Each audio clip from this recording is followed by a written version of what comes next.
മമ്മൂക്കി മുമ്പ് പറഞ്ഞിട്ടുള്ള കാര്യമാണ്, എനിക്കാണ് സിനിമ ആവശ്യം, ഫിലിം മേക്കേഴ്സ് ഞാനാണ് അങ്ങോട്ട് കോൺടാക്ട് ചെയ്യുന്നത്. അപ്പോൾ അപ്പോൾ എന്തുകൊണ്ടാണ് ശരിക്കും അങ്ങനെ ഒരു പദപ്രയോഗത്തിന് പ്രേരിതയാവുന്നത്? എന്തുകൊണ്ടാണ് ശരിക്കും?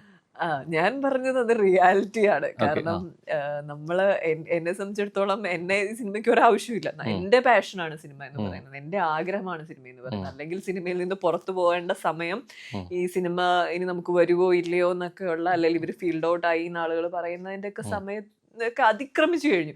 ലൈക്ക് അത് നമ്മൾ സിനിമയിൽ വന്ന സമയം തൊട്ട് ആളുകൾ ഇങ്ങനെയുള്ള കമന്റുകളും കാര്യങ്ങളും ഒക്കെ നമ്മൾ കേൾക്കുന്നതാണ്. ഈവൻ നമ്മുടെ ഫാമിലിയിൽ പോലും ആളുകൾക്കൊരു ഇനി എന്തിനാ വെറുതെ ഇങ്ങനെ നമ്മൾ നല്ല സിനിമകൾ ചിലപ്പോൾ വരണം എന്നില്ല, വരാതിരിക്കുന്ന സമയത്ത് ഇനി വരുമോ നമുക്ക് ഉറപ്പില്ലെങ്കിൽ വെറുതെ നമ്മൾ അതിനുവേണ്ടി നിൽക്കണോ എന്നൊക്കെ ചോദിക്കുന്ന പല പല ക്വസ്റ്റ്യൻസും കാര്യങ്ങളും നമ്മൾ കേട്ടോണ്ടിരിക്കുന്നതാണ്. പക്ഷെ അതിൽ നിന്നും ഒന്നും മനസ്സ് മാറാതെ ഇതാണ് എന്റെ പാഷൻ, ഇതാണ്, ഇത് ചെയ്യാതെ ഞാൻ ഹാപ്പി ആയിട്ടിരിക്കില്ല എന്നുള്ളൊരു ബോധ്യം എനിക്ക് ഉള്ളത് കൊണ്ടാണ് ഞാൻ ഇവിടെ ഇങ്ങനെ കടിച്ചു പിടിച്ച് നിൽക്കുന്നത്. അപ്പൊ എനിക്ക് വേണ്ടിയാണ് ഞാനത് നിൽക്കുന്നത്. അത് തന്നെയാണ് ഞാൻ ആ സ്റ്റേജിൽ പറഞ്ഞത്. Petra, India's premium steel doors, അഴകിലും ഉറപ്പിലും കാലാതീതം.